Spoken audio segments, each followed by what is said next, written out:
Brittany English, and today I'm going to be talking to you about robot mobility for children. Here's a quick picture of my undergrad research team and faculty advisor working on our project.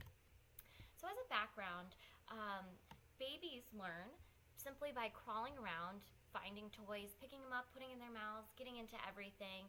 And studies have shown that this moving around and interacting with their environments is a crucial step for brain development. And children who have motor disabilities aren't able to go through this step.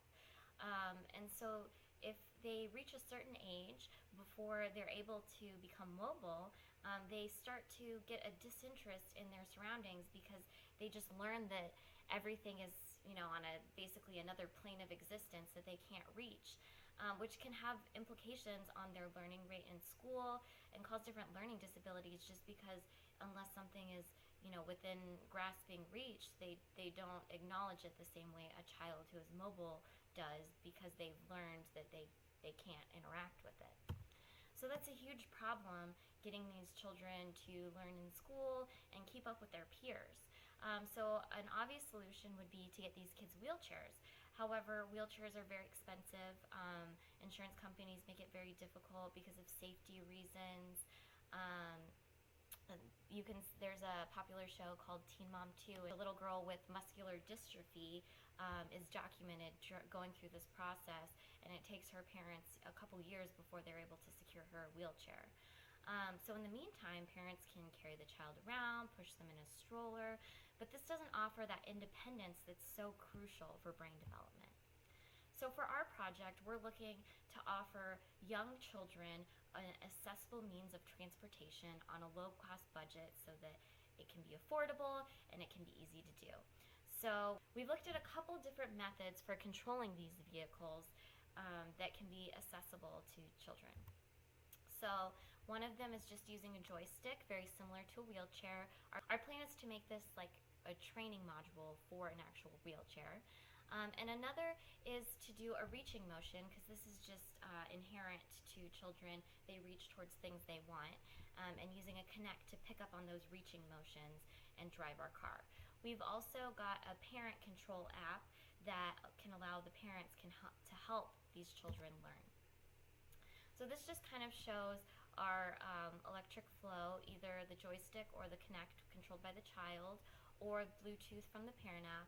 We'll go to our Raspberry Pi, then our H-bridge will turn the wheel to steer the car and turn the motor to move the car forward.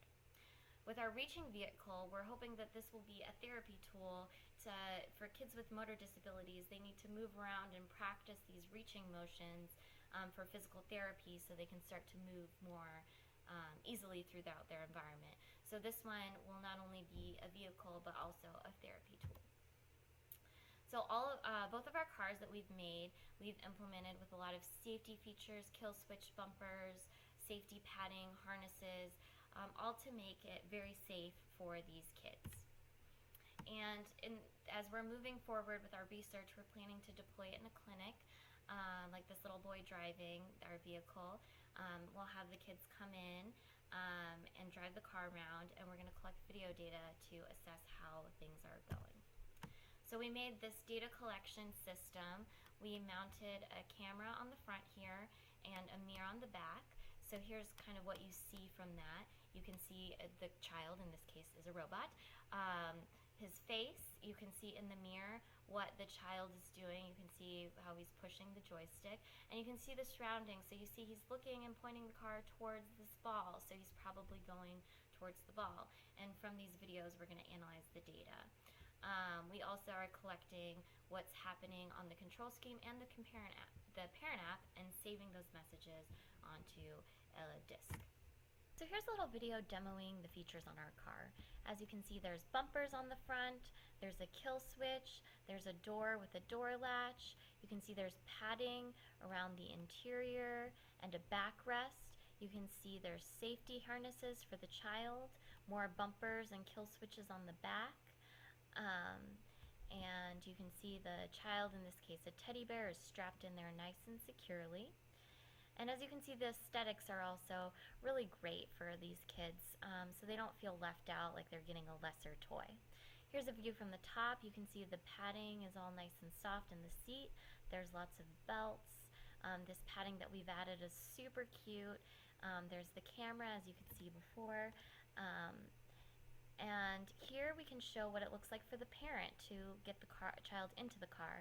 So instead of straining themselves by lifting the child up, they can just open the door and slide the child in, strap them in, tighten those seat belts, and then close the door and bring down the control system. And the child is ready to go. So here's what it looks like when the child moves the car around. As you can see, the joystick, as it moves, the car wheels turn and move. And as you can see, we've slowed down the control systems here, so the car isn't jerking. It's a nice smooth ride, very safe and comfortable, and it's not going to frighten these kids in any way, shape, or form. Lift up the car, you can see how it's being driven. Under here we've put an actuator in the wheels, so you can extend it and contract it in order to turn these front wheels. Here's a screenshot of the parent app. You can put it on a phone or a tablet, and you've got a series of buttons, and you can press them, like this one's being pressed right now, to control the way that the car is being driven. You can press any button to drive it in any way. And also you can see there's a kill switch here in the middle. So if you turn the car off, the car will immediately go off, and all of these buttons will be grayed out, and the child won't be able to move around. So if you're at a distance and the child's doing something you don't want to do, you can just turn the car off and not have to worry about it. This app can be installed on either a phone or a tablet. Here your parent is using it on the phone, and as you can see, he drives the car straight and then starts to turn it left, and here it's being driven on a tablet. So whatever device the parent has, they can use to help their child learn. If they're not quite getting the control schemes, the parent's there to help. And now if the child's doing something you don't want to do, you can just run up and hit that emergency stop button, and the vehicle stops. So here's some references of the pictures we have, and thank you so much for watching my video.